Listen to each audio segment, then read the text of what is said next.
નમસ્કાર, ગુજરાત એટ 7માં હું વિશાલ મહેતા આપનું સ્વાગત કરું છું। સમાચારની શરૂઆત કરીએ। સુરત લોકસભા સીટના કોંગ્રેસના ઉમેદવાર નિલેશ કુંભાણીના ફોર્મ સામે ભાજપ તરફથી વાંધો ઉઠાવવામાં આવ્યો હતો। નિલેશ કુંભાણીના ટેકેદારો પૈકી 3 ટેકેદારોએ એફિડેવિટ કરીને કહ્યું હતું કે આ અમારી સિગ્નેચર નથી, જેને લઈને ભાજપ ઉમેદવાર મુકેશ દલાલના ચૂંટણી એજન્ટ દિનેશ જોધાણીએ વાંધો ઉઠાવ્યો હતો। તેમજ કુંભાણીએ ટેકેદારોનું અપહરણ થયું છે એ પણ જણાવ્યું હતું। ત્યારે આ મામલે ગઈકાલે નિલેશ કુંભાણીના 3 ગાયબ ટેકેદારો સામે હાઈકોર્ટમાં હેબિયસ કોર્પસ અને કલેક્ટરમાં ઉમેદવારી પત્ર રદના વિરોધમાં 3 અરજી થઈ હતી। ઉમેદવારી પત્ર રદ કરવાના વિરોધમાં આજે કલેક્ટર સમક્ષ સુનાવણી થઈ હતી। ત્યારે આ સુનાવણી બાદ આખરે સુરત કલેક્ટર અને ચૂંટણી અધિકારીએ નિલેશ કુંભાણીનું ફોર્મ રદ કરી દીધું છે।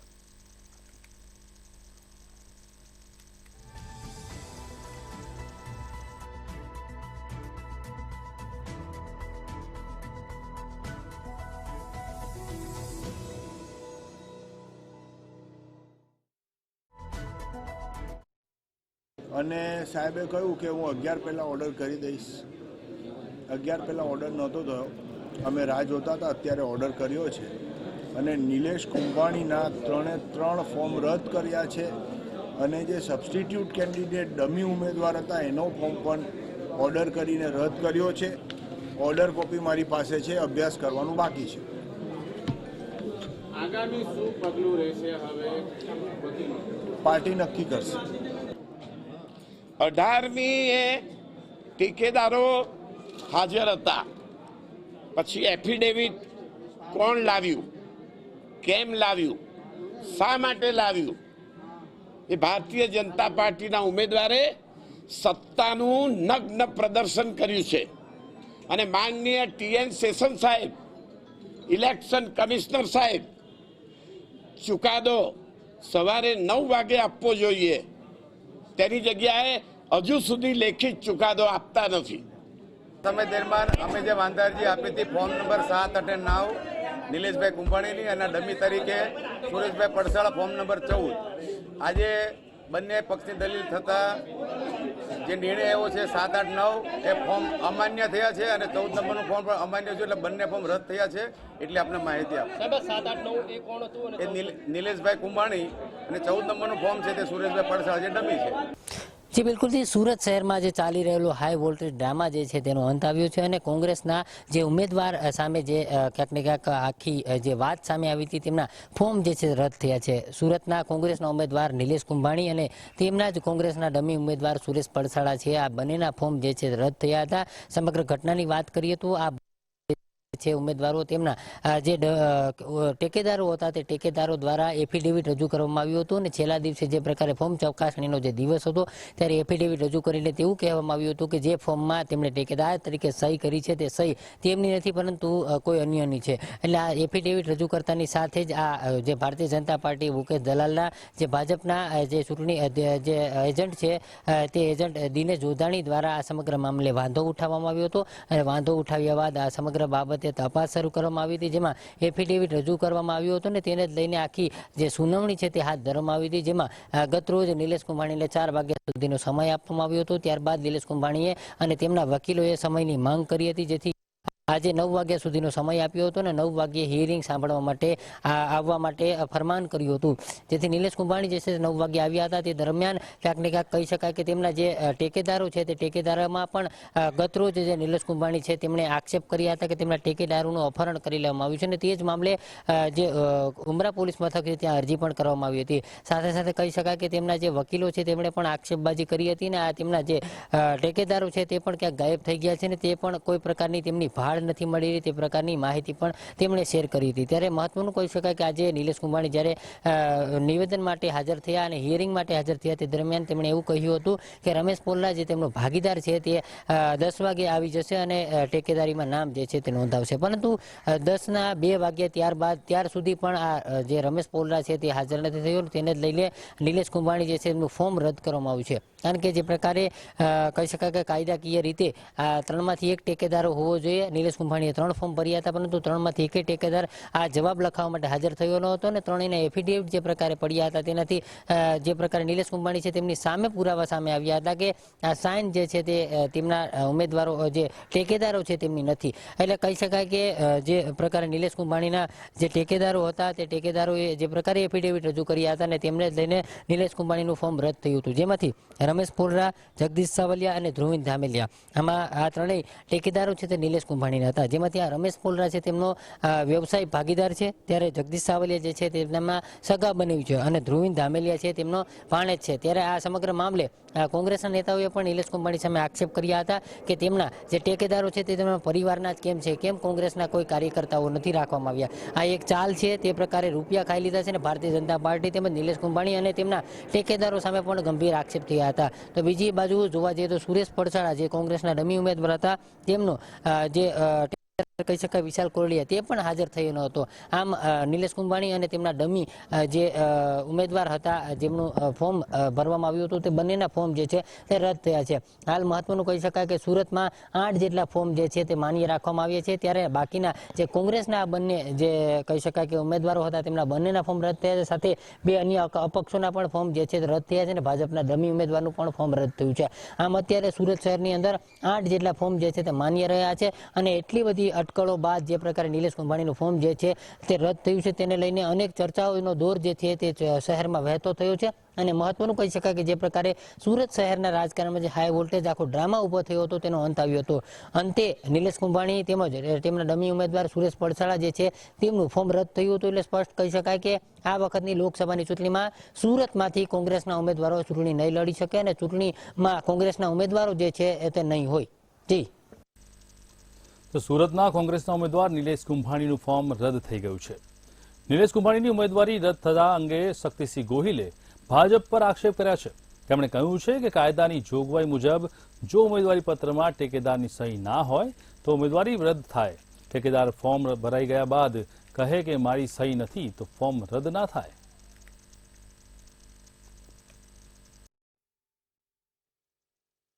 અને એ જ ભાજપના કાર્યકર્તાઓ પણ ભારતીય જનતા પાર્ટીની વિરુદ્ધમાં છે. જે ભૂતકાળ હતો એમાં અહંકાર સાથે ભૂતકાળમાં કોઈ એકાદો વર્ગ ક્યાંય વિરોધ કરતો હતો તો આના સાથે સંવાદ નહીં, સંઘર્ષ કરવાનો, બેરહેમીથી પોલીસનો દુરુપયોગ કરવાનો અને પછી ભાજપ જીતતું હતું. એટલે આ વખતે પણ ભારતીય જનતા પાર્ટીને એમ હતું કે કઈ વાંધો નહીં. કોંગ્રેસ પ્રમુખ શક્તિસિંહ ગોહિલની પત્રકાર પરિષદ યોજાઈ, જેમાં તેમણે જણાવ્યું કે ગુજરાતમાં ભાજપ વિરુદ્ધ વાતાવરણ છે. પેજ પ્રમુખ અને કાર્યકર્તામાં આક્રોશ જોવા મળી રહ્યો છે. પોલીસનો ઉપયોગ કરી ભાજપ જીતતું હતું. ગુજરાતના લોકો એક થઈ ગયા અને ભાજપને પાઠ ભણાવશે.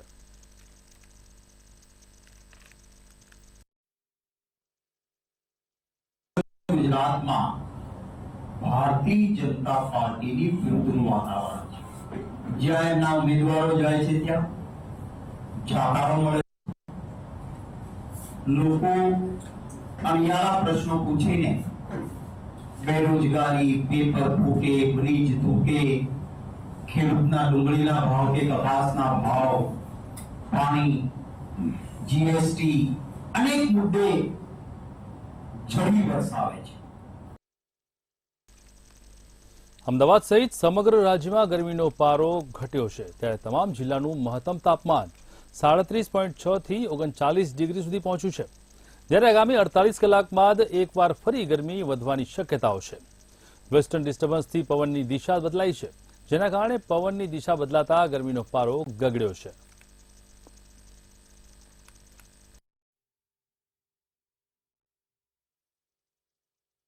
જે નિશ્ચિતપણે આપણે જણાવી દઉં કે છેલ્લા કેટલાક દિવસોથી સમગ્ર ગુજરાતની અંદર હાહાકાર મચાવી દે તેટલી ભયંકર ગરમી પડી રહી છે. હવામાન વિભાગની વાત કરીએ તો હવામાન વિભાગ દ્વારા ગુજરાતના લગભગ તમામ શહેરોનું તાપમાન એ 40 ડિગ્રી કરતાં ઉપર અથવા તો તેની આસપાસ રહે તેવું અનુમાન છેલ્લા એક અઠવાડિયાથી વ્યક્ત કરવામાં આવી રહ્યું છે, જેને લીધે ગુજરાતના લગભગ તમામ શહેરો અને જિલ્લાઓનું તાપમાન એ બપોરથી લઈને સાંજના સમય સુધીમાં 40 ડિગ્રી ઉપર રહેવા પામ્યું છે। આજની વાત કરીએ તો આજે પણ સરેરાશ 40 થી 41 ડિગ્રી જેટલું તાપમાન સમગ્ર ગુજરાતમાં નોંધાયું છે। આજે ગરમીનું પ્રમાણ પુષ્કળ હોવાથી અનેક લોકો બપોરના સમયે તેમજ સાંજના સમયે પણ ઘરથી બહાર નીકળવાનું ટાળી રહ્યા છે। અનેક લોકો જ્યારે ઘરની બહાર અનિવાર્ય સંજોગોના કારણે જો નીકળવું પડે તો પણ પૂરતી તકેદારી રાખી રહ્યા છે। ઠંડા પીણાનો વધુમાં વધુ ઉપયોગ કરી રહ્યા છે। આ ઉપરાંત પણ બાઇક ઉપર પણ એક પ્રકારનો શેડ જે રીતે ગાડીમાં હોય એ પ્રકારનો શેડ પણ લગાવતા હોય છે, જેને લીધે ગરમીથી એમને થોડા ઘણા અંશે રાહત મળી શકે। જ્યારે હીટવેવની વાત કરીએ તો ગુજરાતના સૌરાષ્ટ્ર તેમજ કચ્છ પટ્ટાની અંદર હીટવેવ જોવા મળી રહી છે। ગરમ પવનો ભયંકર રીતે ફૂંકાઈ રહ્યા છે। લોકો બપોર અને સાંજ નહીં પરંતુ વહેલી સવારે અને રાત્રિના સમયે પણ બફારાનો અનુભવ કરી રહ્યા છે। ગરમીનું પ્રમાણ પુષ્કળ હોવાથી અત્યારે ગુજરાતની અંદર એસી જેવા ઉપકરણોનું પ્રમાણ વધ્યું છે, તેની ખરીદીનું પ્રમાણ પણ વધ્યું છે। લોકો ગરમીમાં ખૂબ જ ત્રાહિમામ પોકારી ઉઠ્યા છે, તેના કારણે લોકોને કોઈ તકલીફ ના પડે તે માટે પણ તંત્ર દ્વારા વિશેષ માર્ગદર્શિકા જાહેર કરવામાં આવી છે। અને ખાસ કરીને ગરમીમાં લોકોએ કઈ પ્રકારની સુવિધાઓ લેવી જોઈએ, કઈ પ્રકારની તકેદારી રાખવી જોઈએ તેનું પણ વિશેષ આયોજન હાથ ધરાયું છે। ગરમીની અંદર લોકોને બપોરના સમયે અને સાંજના સમયે બહાર નહીં નીકળવા માટે ખાસ અનુરોધ કરાયો છે। અનિવાર્ય સંજોગોમાં જ બહાર નીકળવું અને બહાર નીકળવું પડે તો ઠંડા પીણાનો વિશેષમાં વિશેષ ઉપયોગ કરવો તેમજ છાંયડાઓમાં વિશેષ રહેવું તેવો પણ નિર્દેશ વહીવટીતંત્ર દ્વારા કરાયો છે। હાલમાં જે ગરમી પડી રહી છે તે ગરમી આગામી સમયમાં પણ જારી રહે તેવું પણ હવામાન વિભાગનું અનુમાન છે। હવામાન વિભાગે વ્યક્ત કરેલી આગાહી મુજબ 7 મેના જે ચૂંટણી છે એ ચૂંટણી દરમિયાન પણ ગરમીનો પારો આનાથી પણ વધુ ઊંચકાય તેવી પણ પૂરેપૂરી શક્યતા હવામાન વિભાગ દ્વારા વ્યક્ત કરાઈ છે। જી તો વાત કરીએ વડોદરાની। વડોદરામાં મહિલા કોન્સ્ટેબલે પોલીસના ઉચ્ચ અધિકારીઓ સામે હાઈકોર્ટમાં ફરિયાદ કરી હતી, જેમાં જેસીપી અને એસીપી તેમજ ગૌરવા પીઆઈ સામે ફરિયાદ કરાઈ છે। મહિલા કોન્સ્ટેબલ જાતીય સતામણીની ફરિયાદ કરી અને તે ફરિયાદ દાખલ કરાઈ છે। રાત્રે મહિલા પોલીસ ફરજ બજાવે ત્યારે મહિલા અસુરક્ષિત અનુભવે છે। હાઈકોર્ટે મહિલા કોન્સ્ટેબલની હિંમતની પ્રશંસા કરી અને હાઈકોર્ટે સીપીને વિગતવાર રિપોર્ટ કરવા આદેશ કર્યો છે। તેમજ ડીસીપી પન્ના મોમાયા હાઈકોર્ટમાં હાજર રહેતા હાઈકોર્ટે ડીસીપી પન્ના મોમાયાનો ઉધડો લીધો હતો। સંસ્કારી નગરી વડોદરાના સંસ્કાર લજવતા કિસ્સા તો અનેકવાર બને છે।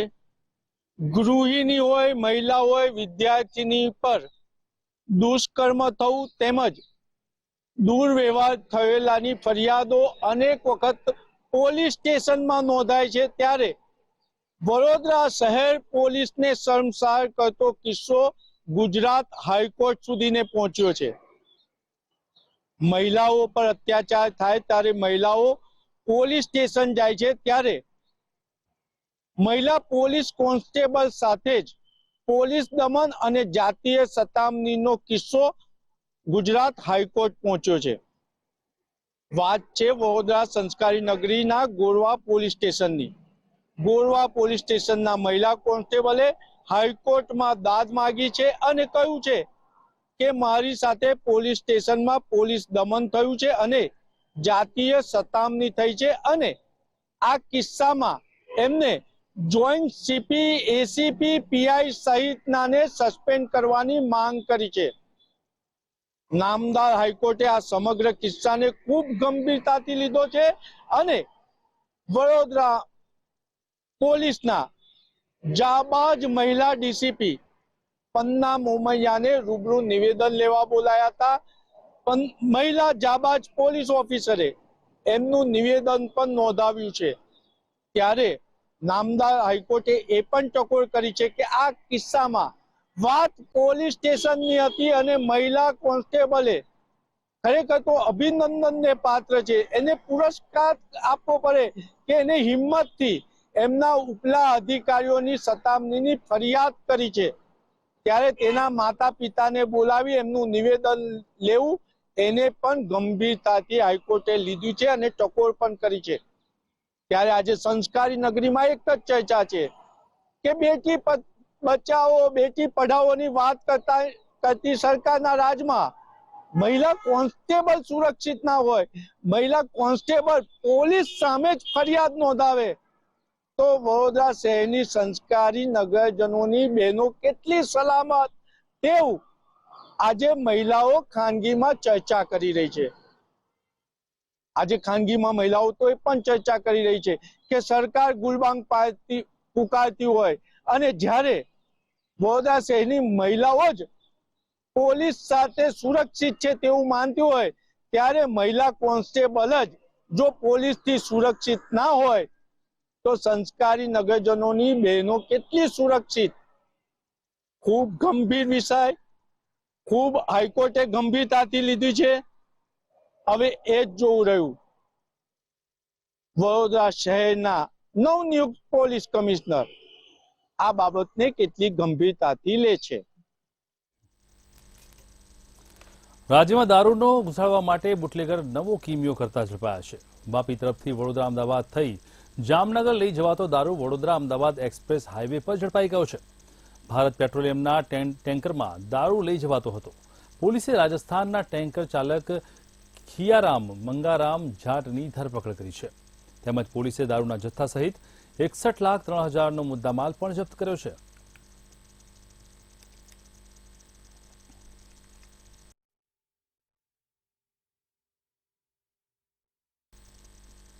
શહેરના મધ્ય ઝોનમાં આવેલા વિસ્તારોમાં મોટા પાયે ગેરકાયદેસર બાંધકામો ચાલી રહ્યા હોવાની સંખ્યાબંધ ફરિયાદો એએમસીને મળે છે. ત્યારે અમદાવાદના ગાંધી રોડ પાસે આવેલા બેંક ઓફ બરોડાની ગલીમાં એએમસીની મંજૂરી વગર બલંદાની હવેલીમાં ગેરકાયદેસર બાંધકામ કરવામાં આવ્યું હતું. જે ગેરકાયદેસર બાંધકામ લીલારામ આસવાની દ્વારા બાંધી દેવામાં આવ્યું છે, જેની જાણ એએમસીને થતાં કોર્પોરેશનના અધિકારીઓ દ્વારા બાંધકામને સીલ કરી કાયદેસરની કાર્યવાહી હાથ ધરવામાં આવી છે.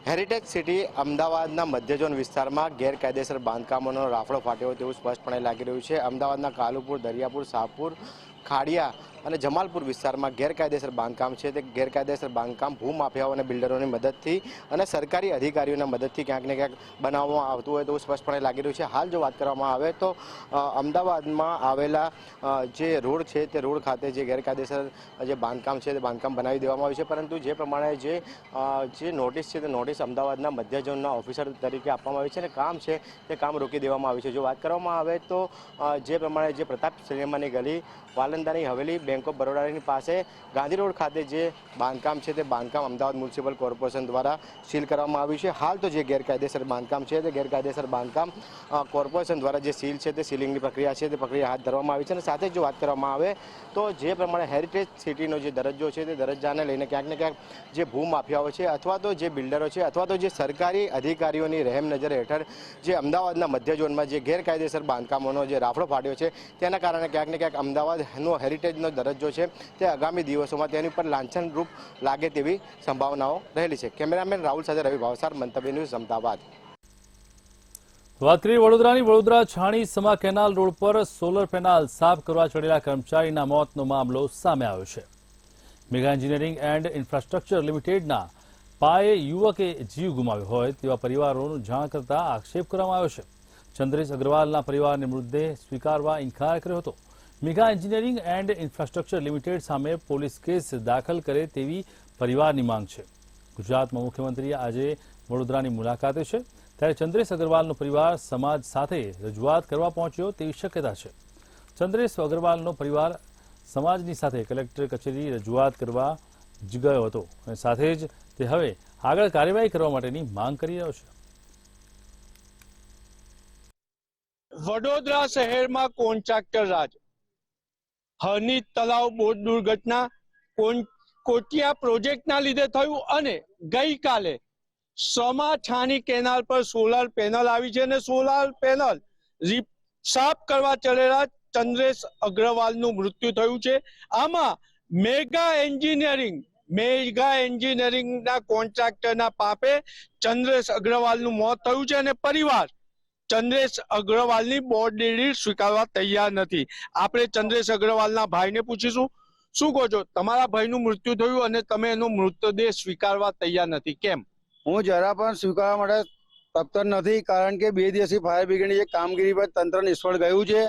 મારા ભાઈની ગોતાખોદ દ્વારા તપાસ કરાવતા 300 મીટરના અંતરમાંથી બોડી મળી આવેલ છે. ગઈકાલની 7 વાગ્યાની બોડી મેં કોલ્ડ સ્ટોરમાં પીએમમાં જમા કરાવેલ છે. અત્યારે એનું પીએમ રનિંગ છે અને અત્યાર સુધીનો કોઈ કંપનીનો વ્યક્તિ કે કંપનીનો કોન્ટ્રાક્ટર હજી સુધી મળવા કે કોલ પર નથી આવ્યો. જ્યાં સુધી મારા ભાઈને ન્યાય નહીં મળે ત્યાં સુધી અહીંથી બોડી કલેક્ટ કરીશ નહીં અને મારા ભાઈને પૂરેપૂરો ન્યાય મળે.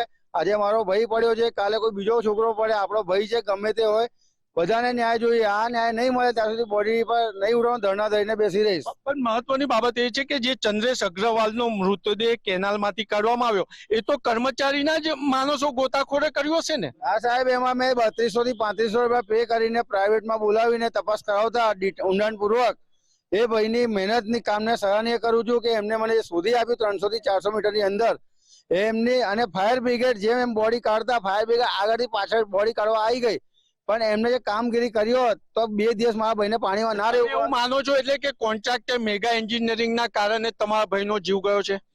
સાચું બોલીશ, કેમ કે કોઈ સેફટી નથી આપતો. કંપની પ્રોવાઈડ કરે છે કે નથી કરતી. મારો ભાઈનો જો આજે સેફટીમાં કોઈ અભાવ રહ્યો છે તો સેફટીના કારણે જ રહ્યો છે. કોઈ સાધન સામગ્રી મળી હોત તો આજે મારા ભાઈનો કદાચ જીવ બચી ગયો હોત. મેગા એન્જિનિયરિંગ કોન્ટ્રાક્ટના પાપે કે કંપનીના પાપે મારા ભાઈનું મૃત્યુ થયેલ છે ગઈકાલે. હું એને એક્સેપ્ટ નહીં કરું, બોડી કલેક્ટ નહીં કરું જ્યાં સુધી મને ન્યાય અને વળતરની કમ્પ્લીટ થાય ત્યાં સુધી અહીંથી હટવું નહીં. એટલે કહી શકાય કે મેગા એન્જિનિયરિંગ કોન્ટ્રાક્ટરના પાપે જ 30 વર્ષીય ચંદ્રેશ અગ્રવાલ મૃત્યુને ભેટ્યો છે. અને મહત્વની બાબત એ છે કે મેગા એન્જિનિયરિંગ કોન્ટ્રાક્ટર ગુજરાતી શ્રમજીવી કર્મચારીઓનો ભોગ લે છે અને તંત્ર એને સાથ આપી રહ્યું છે. અગ્રવાલ સમાજ આખો અત્યારે ચંદ્રેશ અગ્રવાલની પડખે છે, પરંતુ તંત્ર નથી. અને આક્ષેપ તો ત્યાં સુધી થઈ રહ્યા છે કે મેગા એન્જિનિયરિંગનો HR નો અધિકારી વડોદરામાં હોવા છતાં પોલીસે હજુ મેગા એન્જિનિયરિંગ સામે કેસ નથી કર્યો. નિલેશ બ્રહ્મભટ્ટ, મંતવ્ય ન્યૂઝ, વડોદરા. સમાચારમાં આગળ વધી તે પહેલા મહત્વપૂર્ણ બ્રેકિંગ ન્યૂઝ આવી રહ્યા છે. પવનચક્કીમાં આગ લાગવાના મહત્વપૂર્ણ સમાચાર. કચ્છના અબડાસામાં લાગી છે પવનચક્કીમાં આગ. આગની ઘટનાને પગલે પવનચક્કીના જે પાંખિયા છે તે બળીને જમીનદોસ્ત થઈ ગયા છે. ખડુલી રાપરગઢમાં આવેલી પવનચક્કીમાં અચાનક જ આગ લાગી અને ત્યારબાદ પવનચક્કી કળભૂસ થઈને નીચે પડી. પવનચક્કીના પાંખિયા નીચે પડ્યા છે. પવનચક્કીમાં આગ લાગવાનું કારણ હજી બહાર આવ્યું નથી, પરંતુ જે રીતે પવનચક્કીમાં આગ લાગી છે ક્યાંક ને ક્યાંક તાપમાન વધવાના કારણે ટેકનિકલ ફોલ્ટ થયો અને તેના કારણે આગ લાગી હોય તેવી અત્યારે હાલમાં માનવામાં આવી રહ્યું છે. પવનચક્કીના પાંખિયા આગના કારણે જમીનદોસ્ત થયા છે. ઘટનાની જાણ થતાની સાથે જ તંત્ર ઘટના સ્થળે દોડી આવ્યું હતું. ખડુલી રાપરગઢમાં આવેલી પવનચક્કીમાં આગની ઘટનાને પગલે તંત્ર દોડતું થયું છે. આપ જોઈ રહ્યા છો દ્રશ્યો કે જેની અંદર પવનચક્કીમાં આગ લાગતા જ ધુમાડાના ગોટે ગોટા ઉડ્યા હતા અને જેની જાણ થતાની સાથે જ તંત્ર દોડતું થઈ ગયું હતું.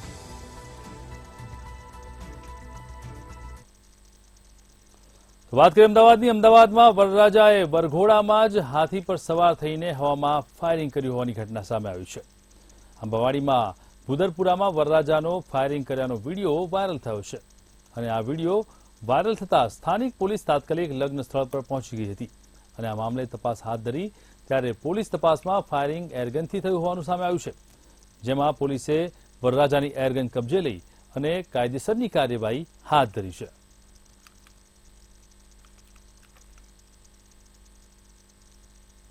જી બિલકુલથી જો વાત કરવામાં આવે તો લગ્ન પ્રસંગમાં અવારનવાર અનેક વિડીયો છે તે અનેક વિડીયો સામે આવતા હોય છે. ઘણી વખતે લગ્ન પ્રસંગમાં તલવારબાજી, હવામાં ફાયરિંગ અથવા તો ઘોડે સવારીના અલગ અલગ કરતબો છે તે કરતબો વરરાજા દ્વારા કરવામાં આવતા હોય છે. પરંતુ જે પ્રમાણે અમદાવાદના ભુદરપુરા વિસ્તારનો જે વિડીયો છે તે વિડીયો હાલ સોશિયલ મીડિયામાં વાયરલ થયો છે કે જે પ્રમાણે જે વરરાજા છે તે વરરાજા હાથીની ઉપર બેસીને હવામાં જે બંદૂકથી ફાયરિંગ કરતો છે તે ફાયરિંગ કરતો વિડીયો છે તે વિડીયો હાલમાં વાયરલ થયો છે. સમગ્ર વિડીયો જ્યારે સોશિયલ મીડિયામાં વાયરલ થયો ત્યારે જે પોલીસ દ્વારા જે તપાસ છે તે તપાસ વાયરલ વિડીયોની છે તે કરવામાં આવી હતી. જે પ્રમાણે જે વાયરલ વિડીયો થયો હતો તેમાં વરરાજા દ્વારા હાથી ઉપર બેસીને હવામાં ફાયરિંગ કરતો વિડીયો છે તે વિડીયો વાયરલ થયો હતો. તેને પગલે એલિસ બ્રિજ પોલીસે સમગ્ર વિડીયોને લઈને તપાસ હાથ ધરી હતી. જેમાં વરરાજા જે ફાયરિંગ કરે છે તે બંદૂક ક્યાંક ને ક્યાંક એરગન હોવાની જે પ્રાથમિક માહિતી છે તે પ્રાથમિક માહિતી સામે આવી હતી. ત્યારબાદ જે એલિસ બ્રિજ પોલીસ છે તે એલિસ બ્રિજ પોલીસે જે પ્રમાણે જે અટકાયતી પગલાં છે તે અટકાયતી પગલાં લેવામાં આવ્યા હતા, પરંતુ લોકોએ પણ ક્યાંક ને ક્યાંક સાચવવાની જરૂર છે. જે પ્રમાણે સારા પ્રસંગ હોય છે, એટલે કે લગ્ન પ્રસંગ હોય છે અથવા તો જે ગરબાના પ્રસંગ હોય છે, તેમાં લોકો અવારનવાર પોતાની મોજ મસ્તી માટે ક્યાંક ને ક્યાંક હવામાં ફાયરિંગ અથવા તો તલવારબાજી અથવા તો અનેક કરતબો છે તે કરતબો કરતા હોય છે, જેના કારણે આસપાસની જે પ્રજા છે તે આસપાસની પ્રજાને ક્યાંક ને ક્યાંક નુકસાન થવાનું અથવા તો ક્યાંક ને ક્યાંક જે અકસ્માત થવાનો જે ભય હોય છે તે ભય સામે આવતો હોય છે, જેના પગલે હવે લોકોએ પણ સાવચેત થવાની જરૂર છે કે ક્યાંક ને ક્યાંક જે સારો પ્રસંગ હોય છે તે સારો પ્રસંગ ક્યાંક ને ક્યાંક માતમમાં ના ફેરવાઈ જાય તેને લઈને અવશ્ય કાળજી છે તે કાળજી રાખવાની જરૂર હોય છે. અને લોકોએ પણ જે લગ્ન પ્રસંગ અથવા તો જે વરઘોડો હોય છે અથવા તો જે જાન જતું હોય છે તેવા પ્રસંગોમાં આવા જે ફાયરિંગ કરવા અથવા તો તલવારબાજી કરવી અથવા તો ઘોડા પર બેસીને જે સ્ટન્ટ કરવા તેવા પ્રકારના કોઈ પણ પ્રકારના જે વ્યવહારો છે તે વ્યવહારો ના કરવા જોઈએ. ને જે પોતાનો જે પ્રસંગ છે તે ખૂબ જ હર્ષ અને ઉલ્લાસથી ઉજવવો જોઈએ. જી તો સમાચારમાં અત્યારે બસ આટલું જ. મહત્વના સમાચાર માટે જોતા રહો મંતવ્ય ન્યૂઝ. નમસ્કાર.